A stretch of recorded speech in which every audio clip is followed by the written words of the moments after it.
Assalamualaikum warahmatullahi wabarakatuh. Perkenalkan, saya Leli Ningsih, mahasiswa PPG Prajabatan Gelombang 1.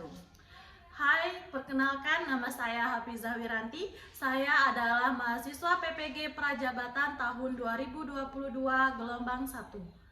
Halo, saya Putiarsti Permana. Saya mahasiswa PPG Prajabatan 2022 Gelombang 1. Sebelum kita membahas beberapa permasalahan yang dihadapi oleh para peserta didik serta bagaimana solusi yang tepat untuk memecahkan permasalahan tersebut, terlebih dahulu kita akan membahas beberapa teori pembelajaran serta penerapannya. Teori pertama yaitu teori behavioristik. Menurut teori ini, belajar merupakan perubahan tingkah laku sebagai akibat dari adanya interaksi antara stimulus dengan respon, di mana stimulus tersebut merupakan apa yang diberikan oleh guru, sedangkan respon merupakan reaksi siswa terhadap stimulus yang diberikan oleh guru tersebut. Siswa dianggap telah belajar apabila ia dapat menunjukkan perubahan tingkah lakunya. Teori yang kedua adalah teori kognitif sosial, di mana teori ini menjelaskan bahwa proses pembelajaran didapatkan dari lingkungan sosial. Nah, penerapan dari teori kognitif sosial di dalam pendidikan, contohnya misalkan di dalam teks drama atau pembelajaran drama, di mana guru nanti memberikan bagaimana ekspresi yang benar, bagaimana cara berdialog yang benar, sehingga nantinya peserta didik mengamati bagaimana cara-cara tersebut dan nantinya dia akan meniru bagaimana atau langkah-langkah berdrama yang benar. Nah, yang terakhir yaitu teori belajar konstruktivisme. Di sini saya akan menjelaskan konsep teori belajar konstruktivisme menurut Jean Piaget. Nah, menurut Jean Piaget, pada pandangan konstruktivisme, pengetahuan tumbuh dan berkembang melalui pengalaman mereka sendiri. Mereka sendiri yang dimaksud di sini adalah peserta didik. Nah, pemahaman berkembang semakin dalam dan semakin kuat apabila selalu diuji oleh berbagai macam pengalaman baru.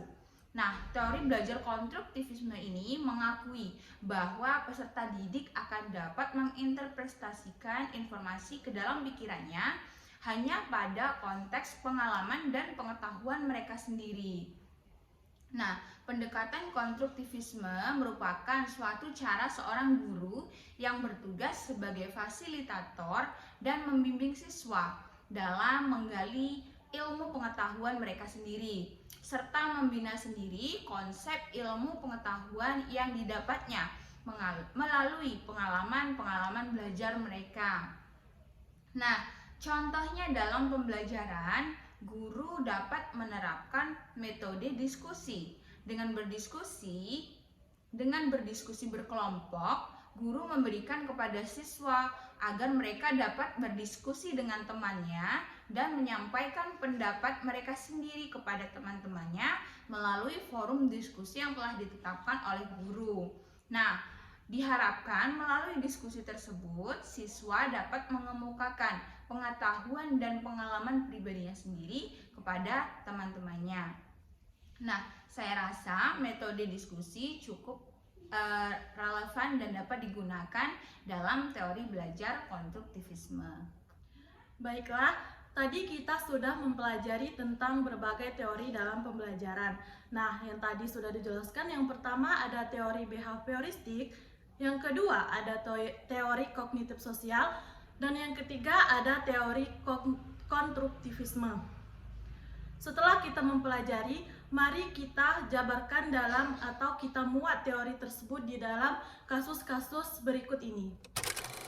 Contoh kasus yang pertama adalah Tania, umur 7 tahun, yang memiliki keinginan belajar yang rendah dan keinginan sukses yang rendah.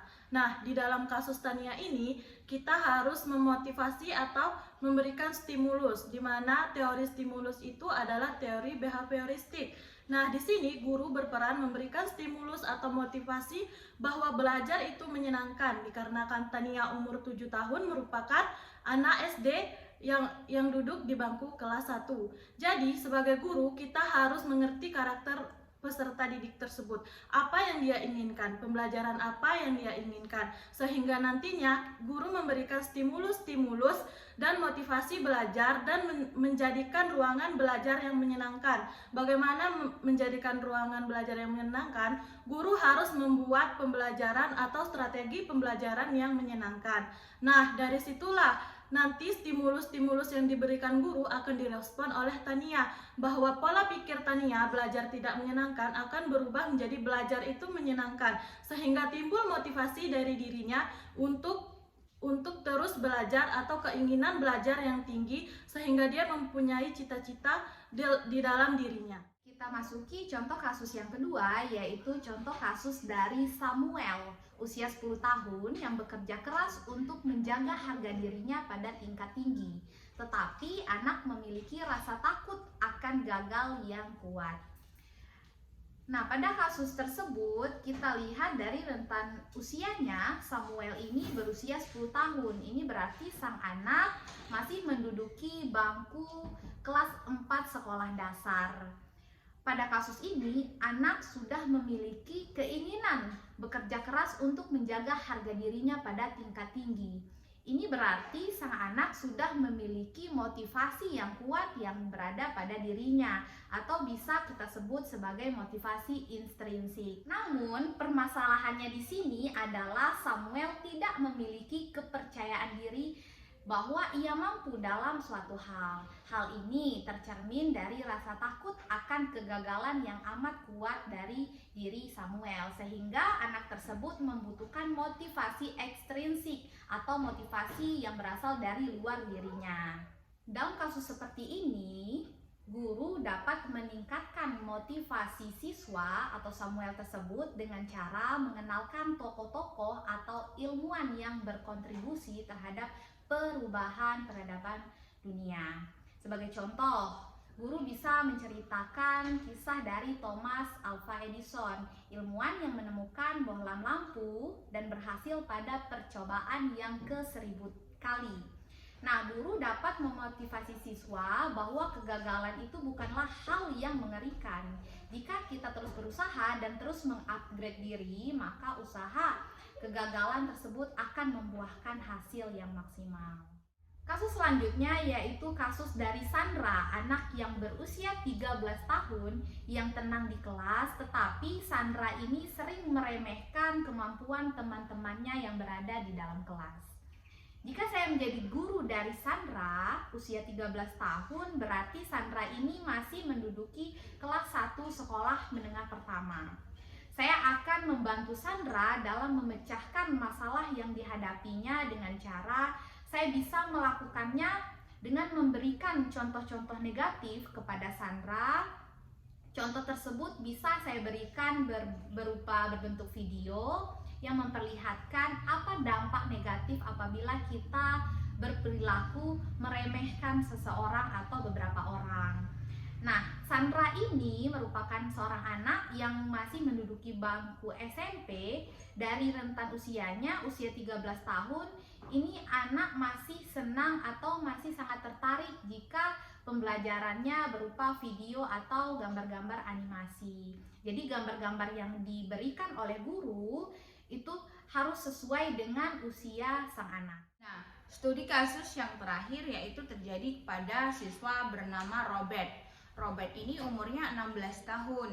Dia menunjukkan sedikit minat belajar di sekolah dan saat ini ia tinggal bersama dengan bibinya. Orang tuanya tidak bisa dihubungi lagi. Bisa dibilang Robert ini adalah seorang siswa dengan latar belakang broken home. Nah, saya sebagai guru, apa yang harus saya lakukan dengan siswa bernama Robert ini? Dipandang dari perspektif humanistik, dalam kasus Robert terlihat jelas bahwa kebutuhan pribadi dia atau siswa ini berada pada tingkatan ketiga. Kalau 16 tahun berarti dia sudah kelas 1 SMA atau kelas 2 SMA kira-kira. Nah, kebutuhan pada tingkatan ketiga yakni kebutuhan sosial. Dalam hal ini, keluarga terdekatnya mengalami permasalahan di mana dia tinggal bersama bibinya, tidak dengan orang tuanya. Hal inilah yang menyebabkan tingkatan lain di atasnya atau penghargaan dan aktualisasi diri termasuk minat belajar juga bermasalah. Nah, dalam kasus seperti ini, guru harus mampu menciptakan ruang dan suasana belajar yang aman dan nyaman bagi peserta didik tersebut. Selain itu, guru harus berperan sebagai keluarga sekaligus orang tua yang dapat memahami emosional peserta didik tersebut.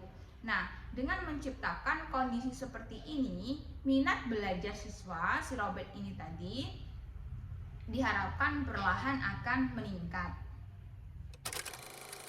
Sekian penjelasan teori belajar dari kelompok kami. Semoga teman-teman dapat memahaminya. Terima kasih.